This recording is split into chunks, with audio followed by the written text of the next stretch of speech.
കയ്യിലൊരിന്ദ്രധനുസ്സുമായി കാറ്റത്തു പെയ്യുവാൻ നിന്ന തുലാവർഷമേഘമേ, കമ്രനക്ഷത്ര രജനിയിൽ ഇന്നലെ കണ്ടുപോ നീ എന്റെ രാജഹംസത്തിനെ.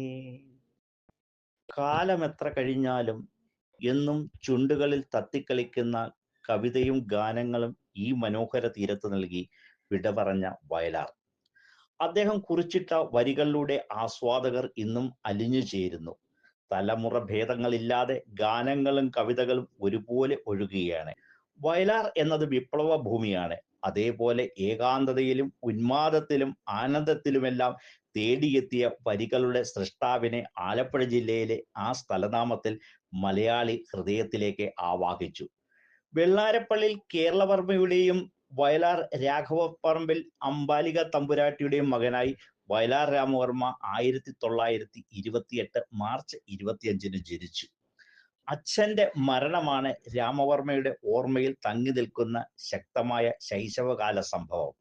വയലാർ കുറിച്ചിട്ട വരികളിലെല്ലാം വാക്കുകളുടെ ഇന്ദ്രജാലം തീർത്തു. ഒരേ സമയം പച്ച മനുഷ്യനും പ്രഗത്ഭനായ കവിയും ആയിരുന്നു വയലാർ.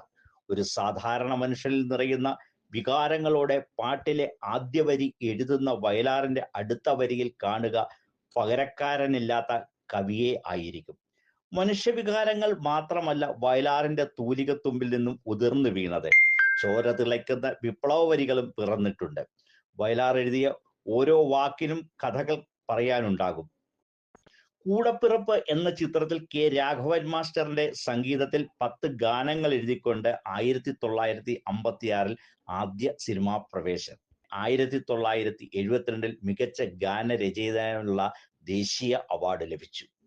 1975 ഒക്ടോബർ 27 അക്ഷരലോകത്തോട് വിട പറയുമ്പോൾ പറയാനുള്ളത് വയലാർ നേരത്തെ കുറിച്ചിട്ടിരുന്നു എന്ന് വേണം കരുതാൻ. വയലാറിന്റെ ഓർമ്മകൾ പോലെ അനശ്വരമായി ഈ വരികൾ. ഈ മനോഹര തീരത്ത് തരുമോ ഇനിയൊരു ജന്മം കൂടി.